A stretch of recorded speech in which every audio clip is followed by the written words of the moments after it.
Welcome बच्चों। हम लोग जानते हैं कि 21 जून को West Bengal Council of Higher Secondary Education के सभापति और West Bengal Board of Secondary Education के सभापति ने संयुक्त रूप से एक प्रेस कॉन्फ्रेंस किया और प्रेस कॉन्फ्रेंस में यह बताया गया कि उच्च माध्यमिक 2021 का अंक मूल्यांकन किस प्रकार से किया जाएगा या प्रमाण पत्र किस प्रकार से तैयार किया जाएगा और माध्यमिक एग्जाम 2021 का अंक मूल्यांकन किस प्रकार से किया जाएगा और उसका प्रमाण पत्र किस प्रकार से तैयार किया जाएगा।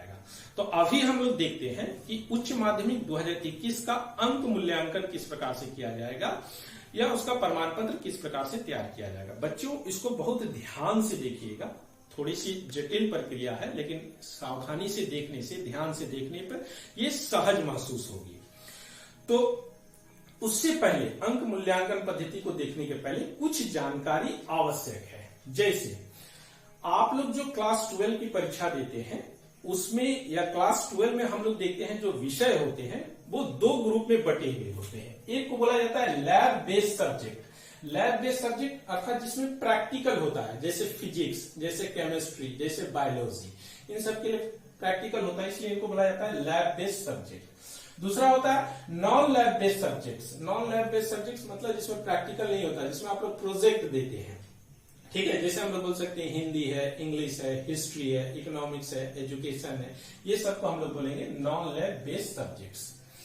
तो जो लिखित परीक्षा होती है, तो अगर लैब बेस्ड सब्जेक्ट्स है तो लिखित परीक्षा कितने नंबर की होगी? 70 नंबर का होगा। और यदि नॉन लैब बेस्ड सब्जेक्ट्स है तो लिखित परीक्षा कितने नंबर का होगा? 80 नंबर का होगा। ठीक है, इसके अतिरिक्त हम लोग क्या बोल सकते हैं? नॉन लैब बेस्ड सब्जेक्ट्स लिखित परीक्षा हो रहा है 80 नंबर का और प्रोजेक्ट कितना नंबर का मिल रहा है हम लोग को? 20 नंबर का मिल रहा है। और जो लैब बेस्ड सब्जेक्ट्स है उसका लिखित परीक्षा कितना नंबर का हो रहा है? 70 नंबर का हो रहा है और प्रैक्टिकल कितना नंबर का हो रहा है? 30 नंबर का हो रहा है। ठीक है, इस पद्धति को बहुत अच्छी तरह से समझने के लिए इसको 3 भागों में बांटा गया। एक को बोला गया है पार्ट ए, दूसरे को बोला गया है पार्ट बी और तीसरे को बोला गया है पार्ट सी। अब हम लोग मूल विषय पर आते हैं कि अंक का मूल्यांकन किस प्रकार से किया जाएगा। एक विद्यार्थी अगर लैब बेस्ड सब्जेक्ट्स है तो कितने नंबर का लिखित परीक्षा दे रहा है? वो 70 नंबर का लिखित परीक्षा दे रहा है। और यदि एक विद्यार्थी नॉन लैब बेस्ड सब्जेक्ट्स है तो वो लिखित परीक्षा कितने नंबर का दे रहा है? 80 नंबर का दे रहा है। तो West Bengal Council of Higher Secondary Education के सभापति ने कहा है कि इस 80 या 70 को 2 भागों में बांटा गया है। एक को बोला गया है पार्ट ए और दूसरे को बोला गया है पार्ट बी। और ये जो पार्ट सी है, ये पार्ट सी प्रोजेक्ट और प्रैक्टिकल के लिए है, क्योंकि प्रोजेक्ट और प्रैक्टिकल का मार्क्स जो है वो ऑलरेडी काउंसिल के पास पहुंच गया है, क्योंकि प्रोजेक्ट और प्रैक्टिकल हो चुका है। प्रोजेक्ट आप लोग स्कूल में जमा दे चुके हैं और प्रैक्टिकल भी आप लोग का स्कूल में हो चुका है, तो ये मार्क्स ऑलरेडी काउंसिल को मिल चुका है।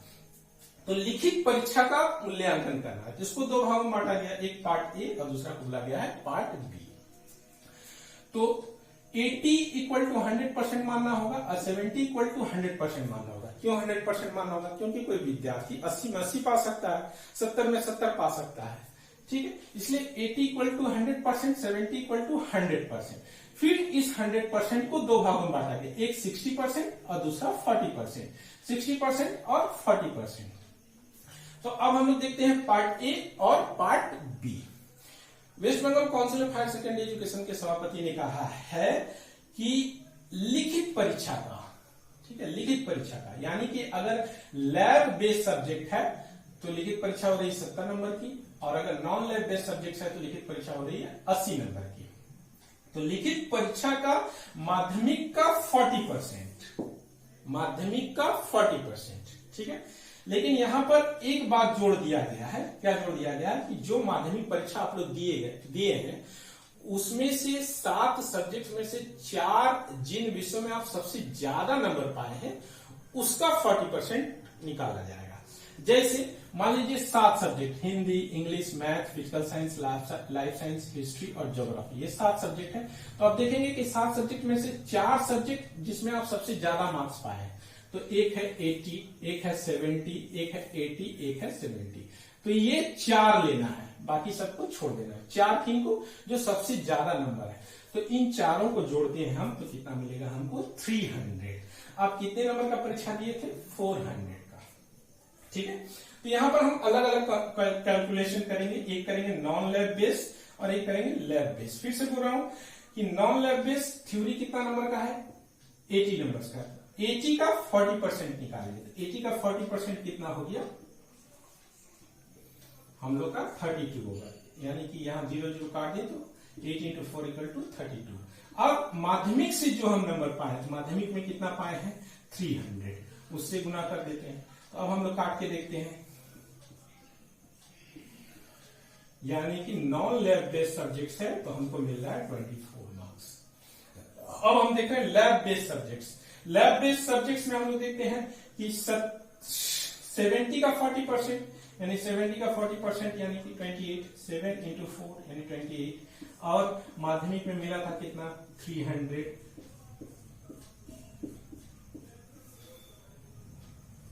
यानी कि अगर लैब बेस्ड सब्जेक्ट्स है तो 21, नॉन लैब बेस्ड 24 और लैब बेस्ड में से 21। अब जब आपका एचएस का प्रमाण पत्र तैयार किया जाएगा तो प्रत्येक विषय में माध्यमिक से नॉन लैब बेस्ड सब्जेक्ट्स है तो आपका 24 नंबर और लैब बेस्ड सब्जेक्ट्स है तो 21 नंबर, अगर आप 4 विषयों में 300 नंबर पाते हैं तब। अब हम लोग देखते हैं पार्ट बी को। पार्ट बी में क्या है तो 11 का 60%, यानी कि आप लोग क्लास 11 में परीक्षा दिए हैं और 11 का सब्जेक्ट ही 12 का सब्जेक्ट बनता है, तो 11 का 60% लिया जाएगा। ठीक है, तो मान लेते हैं कि 11 के हिस्ट्री में आप 60 मार्क्स पाए हैं, तो कितना में 60 पाए हैं 80 में 60 पाए हैं। ठीक है, तो उसका कैलकुलेशन कर देते हैं, तो 80 into 60, ये 80 कहां से आया, ये 80 है, और 11 का कितना परसेंट हमको लेना है 60% लेना है। आप हिस्ट्री में कितना पाए हैं 60, कितना में 60 पाए हैं तो 80 में 60 पाए हैं। ठीक है, तो इसको कैलकुलेट करते हैं तो कितना होता है 48, 0 0 काट दें तो 8 into 6 48। अब यहां पर मेरा कितना मेरा 60 into 80, यहां 0 0 काट दिए, यहाँ 8 6 यानी कि 36। और यदि फिजिक्स को लेते हैं तो फिजिक्स का एग्जाम कितने नंबर का होता है 70 नंबर का, तो कितना लेना है 60%। बार बार ये याद रखना ये परसेंटेज है, तो परसेंटेज मतलब 11 का हमको 60% लेना है।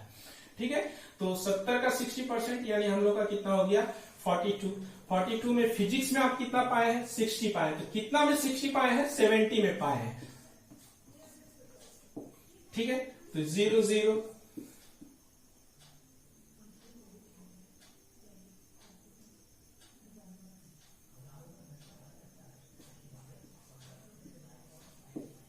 36। ठीक है, अब हम लोग कैलकुलेट करते हैं कि पार्ट ए, पार्ट बी और पार्ट सी मिलाकर आपको कितना मिला। तो हम लोग देखते हैं हिस्ट्री पार्ट ए यानी कि माध्यमिक से आपको कितना मिला था 24, पार्ट बी से आपको कितना मिला 36, मान लेते हैं प्रोजेक्ट में आपको मिला 20 मार्क्स, तो आपका टोटल कितना हो गया 80। सबको जोड़ेंगे तो हमारा हो गया 80। फिजिक्स में आपको कितना मिला, माध्यमिक से कितना मिला 21, यहां पर कितना मिला 36। अब मान लेते हैं कि प्रैक्टिकल में आपको मिला 30, तो कितना मार्क्स हो गया 36 and 21 57 और 30 87। तो इस तरह से सब्जेक्ट वाइज कैलकुलेशन करना है। अब हम लोग बच्चों देखते हैं कि जो हम लोग पार्ट ए, पार्ट बी और पार्ट सी का मूल्यांकन किए हैं, उस आधार पर अगर किसी कैंडिडेट का प्रमाण पत्र तैयार किया जाता है तो वो हम लोगों को कैसा दिखाई देगा। फिर से हम एक बार पुनरावृत्ति कर दे रहे हैं कि काउंसिल के नियम के अनुसार जो आप लोग लिखित परीक्षा दे रहे हैं, ठीक है, तो लिखित परीक्षा कितना नंबर का दे रहे हैं, अगर नॉन लैब बेस्ड सब्जेक्ट है तो 80 मार्क्स का और लैब बेस्ड सब्जेक्ट है तो 70 मार्क्स का। तो यहां पर हम जो प्रमाण पत्र तैयार कर रहे हैं वो नॉन लैब बेस्ड सब्जेक्ट का तैयार कर रहे हैं, मतलब एक आर्ट्स स्टूडेंट का प्रमाण पत्र तैयार किया जा रहा है, उसी आधार पर हम लोग देखते हैं। ठीक है, तो फिर से एक बार बोल दे रहे हैं कि पार्ट ए से हम लोग माध्यमिक का 40%, लेकिन बेस्ट ऑफ 4 सब्जेक्ट, क्लास 11 से 60%, और पार्ट सी जो है वो पार्ट सी जो है वो जो प्रोजेक्ट में आपको मार्क्स दिया गया है वो मार्क्स बैठेगा। तो हम लोग देखते हैं, जैसा कि हम लोग इससे पहले देखे पार्ट ए में कि 80 मार्क्स का आप लिखित परीक्षा दे रहे हैं, तो पार्ट ए मतलब माध्यमिक से कितना 40%, और एक कैंडिडेट माध्यमिक परीक्षा के 4 विषयों में, मैंने 4 सबसे ज्यादा विषयों में 300 नंबर पाया है।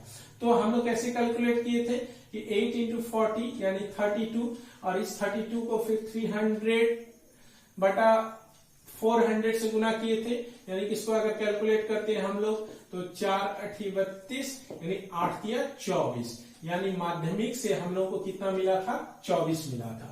तो यहां पर देखो प्रत्येक सब्जेक्ट में माध्यमिक से आपको कितना मिल रहा है 24 नंबर मिल रहा है, यानी हिंदी में भी 24, इंग्लिश में भी 24, हिस्ट्री में भी 24, इकोनॉमिक्स में भी 24, पॉल साइंस में भी 24, फिलॉसफी में भी 24, यानी क्लास 10 से आपको 24 नंबर मिल रहा है।